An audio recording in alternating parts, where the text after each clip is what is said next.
Hello everybody and welcome back to Wrestle Central Gaming. This is episode number 3 of the new era of WWE. This is Monday Night Raw and it is the go home show for No Mercy. So we're kicking things off with Cena in the ring and he's going to address Roman. He says, Roman Reigns, this Sunday me and you make history in a WrestleMania worthy match. But I want you to bring the best Roman Reigns that you can bring, because that is what it's going to take to beat me at No Mercy. He goes on to say a load of other things as well, but I was really struggling for what to put for him on this one. But yeah, he gives the usual Cena chatter, and he gives a pretty good promo on Roman, just like he did before No Mercy in real life. And the angle got the show off to a strong start. It got the crowd hotter, and it also advanced the storyline between Cena and Roman. And there were no work improvements, but the segment there got an 88B+, a nice strong start to the show. And then Enzo Amore heads to the ring, and as usual, he says, my name is Enzo Amore, and I am a certified G and a bona fide stud, and you can't teach that. Bada boom, realest guy in the room, how you doing? Whoever the next cruiserweight Kurt Angle wants to send out to get beaten by me, get out here and get your ass beat, because there's only one word to describe you, and I'm going to spell it out for you. S-A-W-F-T, soft!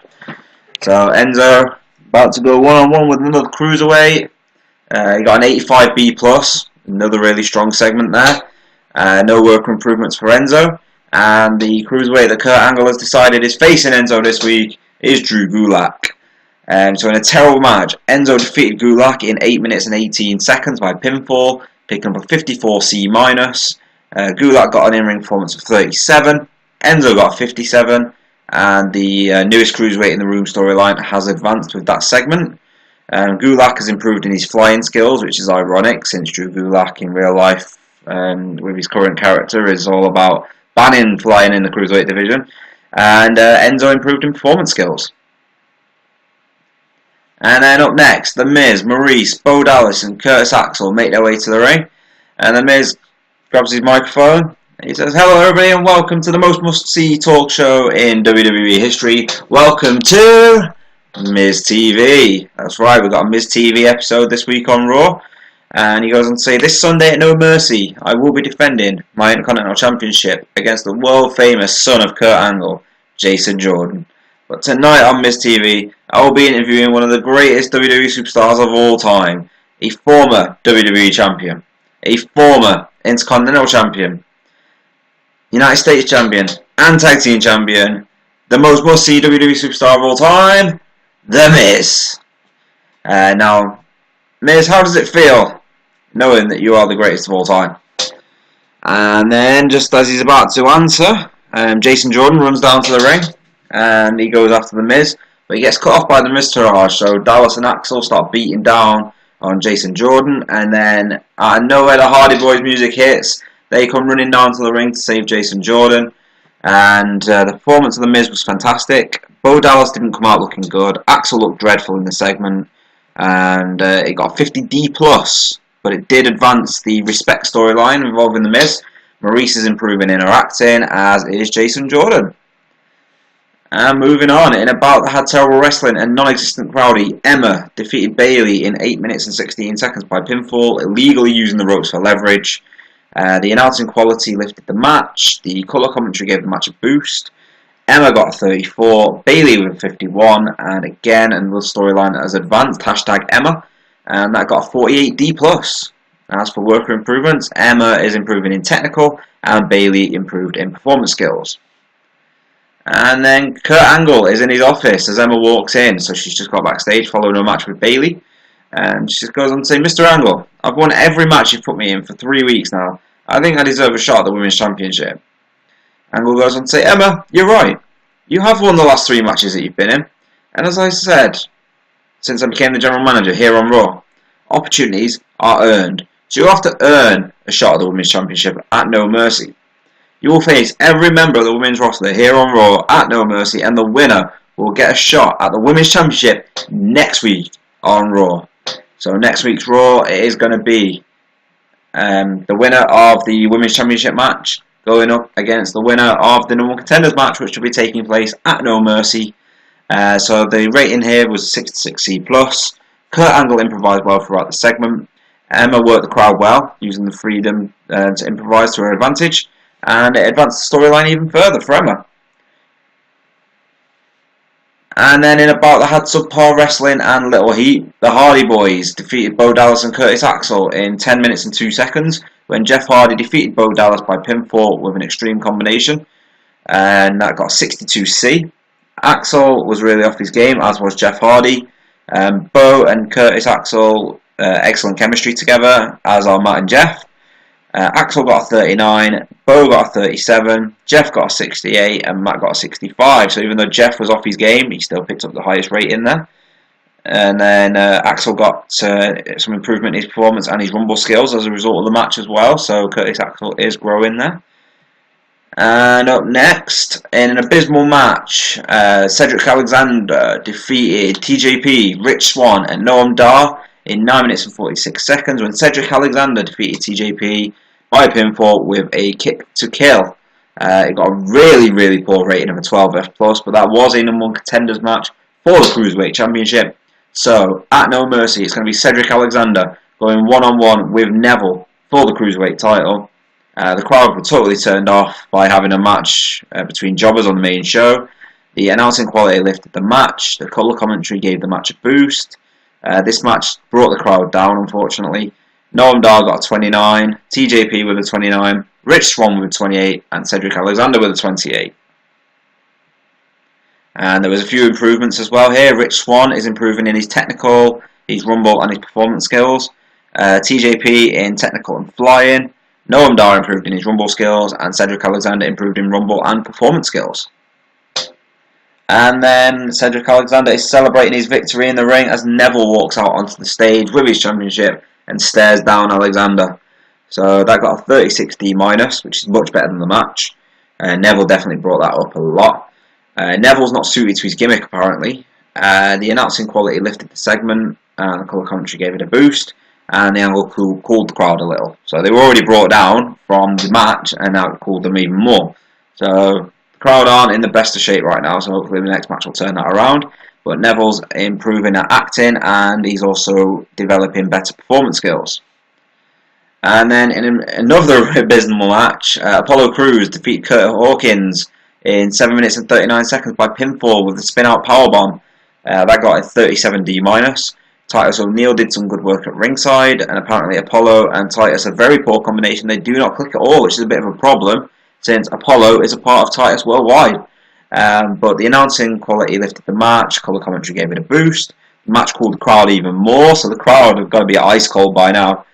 Titus is not suited to his gimmick. Hawkins with a 32, Apollo with a 38. And Hawkins has improved in technical and performance skills. Meanwhile, Apollo Crews is improving in his performance skills.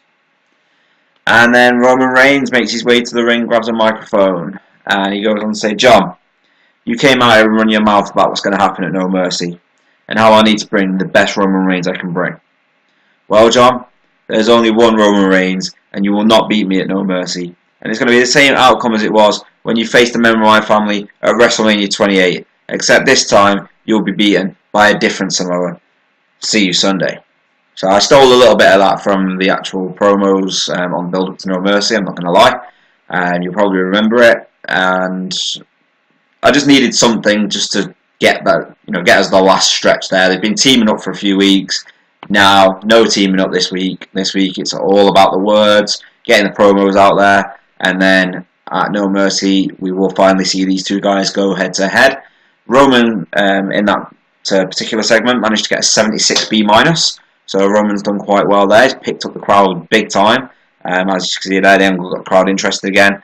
And the storyline has advanced, but it lost some heat, which isn't necessarily the best thing in the world. But that storyline's got quite a lot of heat behind it at the moment between Roman and Cena. So hopefully it won't have too much of an effect when we get to the actual match. And in about that had subpar wrestling and little heat, Finn Balor defeated Elias Sampson in 9 minutes and 33 seconds by pinfall with an 1916, 58C- for the match. Elias with an in-ring performance of 38, Finn with a 66, nice strong performance from Finn. No worker improvements. And then Finn Balor is celebrating his victory in the ring. And the lights go out. Bray Wyatt appears on the Titantron. 6 days, Finn. Just 6 days till I expose you for the fraud that you are. 6 days until the truth is revealed. Until everybody's nightmare becomes reality. 6 days, Finn. And my advice to you, run. So 71C+, Bray and Finn have advanced their storyline, and there were no work improvements, but this could be an interesting match come Sunday at No Mercy, so let's find out what's going to happen there. And then in the next match, in about that terrible wrestling and non-existent crowd heat, the Revival defeated Heath Slater and Rhino in 9 minutes 15 seconds when Dash Wilder defeated Heath Slater by pinfall with a Shatter Machine.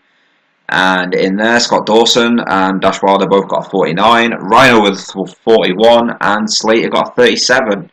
And the overall match got a 48D+. Slater improved in Rumble and technical skills, and Wilder improved in technical skills.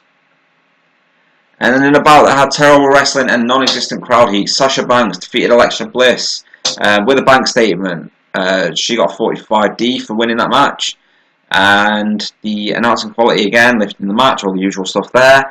Alexa had an in-ring performance of 32, Sasha with an in-ring performance of 48, and that advanced the Women's Championship storyline. As you know, at No Mercy, it's going to be Alexa Bliss, Sasha Banks, and Nia Jax in a triple threat match for the Raw Women's Championship.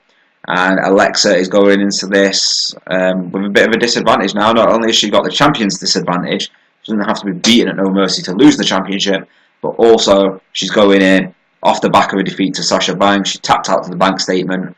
Will we see that again at No Mercy? As for worker improvements, Sasha Banks is improving in her flying skills. And then following the match, Nia Jax walks out onto the stage looking at the ring at both Sasha and Alexa, and she signals around her waist that she is going to be their next champion. The angle cooled the crowd a little, it advanced the storyline but lost some heat. 38D- for that, no worker improvements. And then Paul Heyman stands in the ring with Brock Lesnar. Ladies and gentlemen, my name is Paul Heyman, and I am the advocate for the mayor of Suplex City, the Beast Incarnate, the reigning, defending, undisputed Universal Champion, Brock Lesnar. Last week on Raw, the Beast finally got his hands on the monster and planted him with an F5, and that is exactly what he's going to do on Sunday at No Mercy when he retains the Universal Championship. And then Strowman's music hits. All you hear across the arena is Braun! As he makes his way to the ring, Lesnar drops the championship, gets out of the ring, meets Strowman halfway up the ramp, and the two break out into a brawl, which eventually goes backstage with officials trying to break up the fight. They got a 72B- for that. And that's just from having a little fight. I'm looking forward to seeing what rating the match actually gets at No Mercy. The angle got the crowd interested again. Lesnar's performance was good. Strowman underperformed. But the storyline has advanced. It did lose some heat, but it did advance. And there were no worker improvements. And then that brings us to tonight's main event. In a bout that had decent wrestling but didn't have much heat. Jason Jordan, Dean Ambrose and Seth Rollins defeated The Miz, Sheamus and Cesaro in 16 minutes and 21 seconds when Jason Jordan defeated Cesaro by pinfall with a Who's Your Daddy. Jason Jordan was the weak link, struggling to keep up with everyone's in-ring performance. That got a 61C, which isn't great for the main event, but Jason Jordan picking up the win there. The Miz and Maurice have good chemistry, which is to be expected. Sheamus with an in-ring performance of 58, same for Cesaro. Miz got a 63, Ambrose with a 67, Rollins with a 71, and Jason Jordan with a 48. And that has advanced the two storylines involved in this match. Ambrose and Rollins versus The Bar. That advanced and lost heat, whereas the Respect storyline for The Miz and Jason Jordan's match at No Mercy, that actually gained heat. So that is it for this show. Let's just take a look at the work improvements quickly. Sheamus is improving in Rumble skills and performance. Miz is improving in technical and performance. Cesaro in technical. Rollins in Rumble. Ambrose in performance. And Jason Jordan in technical. So, the overall rating for this week's Raw was a 63C. The general feeling is that WWE don't have enough interesting storylines going on, and the show lost its popularity in 23 regions, unfortunately. However, that is the end of the Go Home show for Raw, for No Mercy, sorry, on Raw, and we've got 2 more episodes until we actually hit No Mercy. So the next episode that you'll see will be another SmackDown episode. Following that will be No Mercy. So we know the matches, we know the card. The only question is, how is the show going to do? If you want to see No Mercy, make sure you check back in 2 episodes' time. If you want to see SmackDown, make sure you check back for the next episode. And as always, if you've enjoyed it, make sure you leave a like, comment, and subscribe if you're new. And we'll see you next time.